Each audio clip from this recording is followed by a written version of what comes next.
This is my personal car, my 2000 Honda S2000. I'm gonna give you a quick little, I guess, walk around, show you what I got going on. I purchased the car stock about 2 years ago. It had been an accident on this side. A guy had basically pulled out in front of someone. It got T-boned. It needed a door, fender, half the quarter, and a rocker. Basically the rocker was dented all the way into this pinch weld up here, but the pinch weld itself was all straight all through under there, where obviously you can't see. And I was just gonna part it out, and I'd had a S2000 before. Basically, long story short, the car was a good enough price where I had to get it right then and there. Otherwise, it was gonna end up in a scrap yard. Started realizing that the damage wasn't as bad as I thought it was. It needed, if you look in here, this knuckle has a tab that comes off where the ball joint goes into it. That had broken off on this side, so the wheel was like super cambered in, probably 15 degrees or so. And you know, the body damage on the side, I'll upload a picture to show you guys sort of what it looked like right when I got it.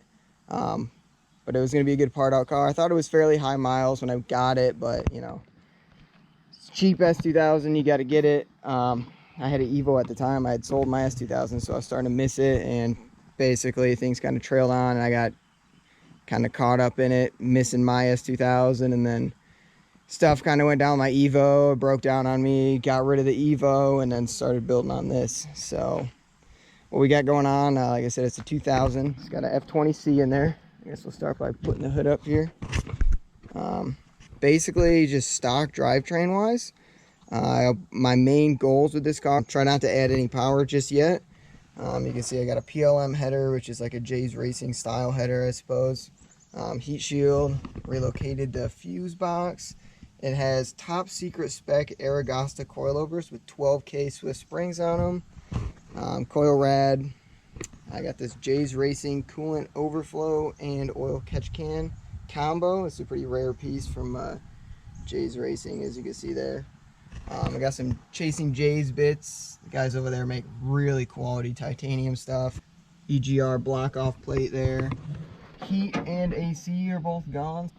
Suspension wise, I got the Aragosta top secret spec coilover, Swift springs, SPC upper ball joints, Buddy Club lower adjustable ball joints. The S2000 doesn't really have an easy way to adjust camber, I suppose. So this is basically your best way to get both adjustable camber at the bottom and at the top. Jay's Racing tie rod end links, Bridgestone RE71R. Got RPF 1s on it right now, which I'm looking to change that up pretty soon. The kit is actually a Jay's Racing style, so it's a knockoff fiberglass kit. I think I was the first one in the country to get my hands on the replica kit. As some of you know, the Jay's Racing GT wide body is quite expensive, and given the price I paid for this car and just the whole ideology, I guess, behind the build was to try and keep it pretty budget. And turns out when you keep things budget like Aero, you get a lot of imperfections. This kit showed up just in pieces. Just the quality of this fiberglass, it was thin, mostly resin, barely any fiberglass.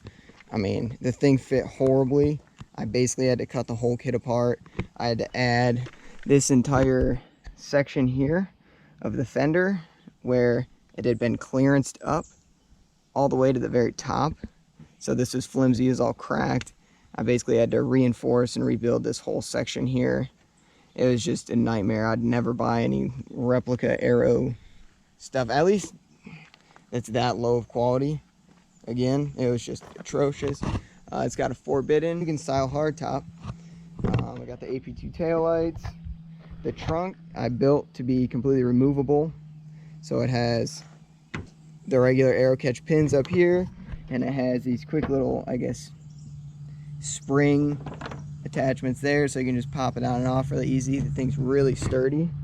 It's got an ASM FRP little ducktail wing on there, pretty simple and clean. It has a Rockstar Garage X bar, you can see in there. Also got an extinguisher, Recaro SPGs, Willens harnesses.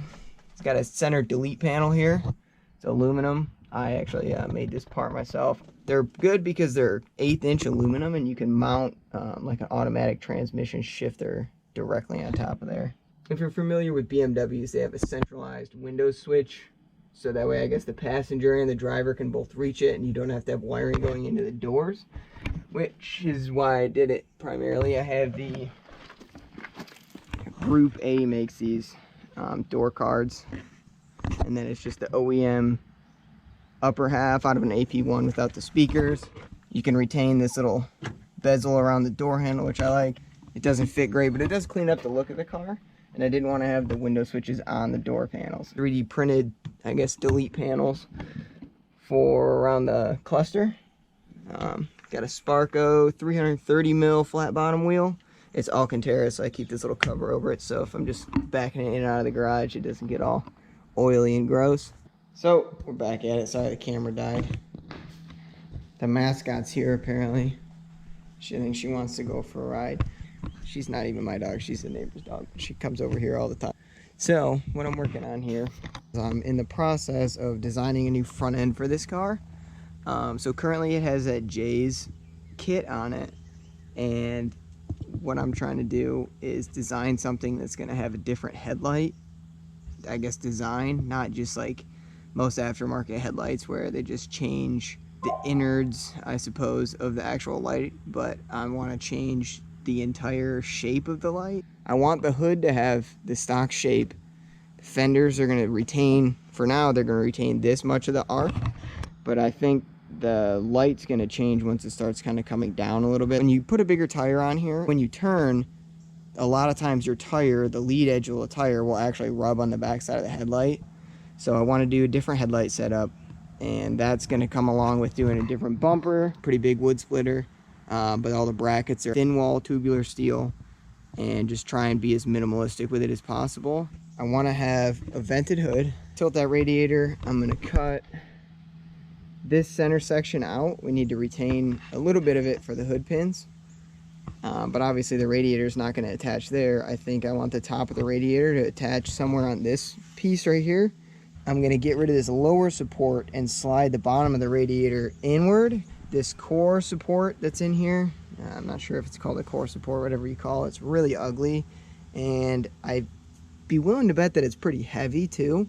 And I think I could swap that out for some sort of like X-brace out of thinner tubing and shave down some weight, also make it a little bit cleaner. And what I really want to do is I want to make it removable, so if I need to pull the engine out, I could pull that out. I taped up sort of where I'm thinking about cutting everything. I was looking at just how you'd cut this, and I think it'll look aesthetically best if this curve stays in there, and then I just round it up and go straight across. So this whole piece is going to come off here, as well as it goes all the way across the bottom. I'm going to go over it right now, kind of tape up where I'm going to cut, and try to primarily drill out spot welds. I think that's the cleanest way to remove stuff and keeps it as structural as possible. So I'm going to get to that, and then I'll update you guys once it's all cut up.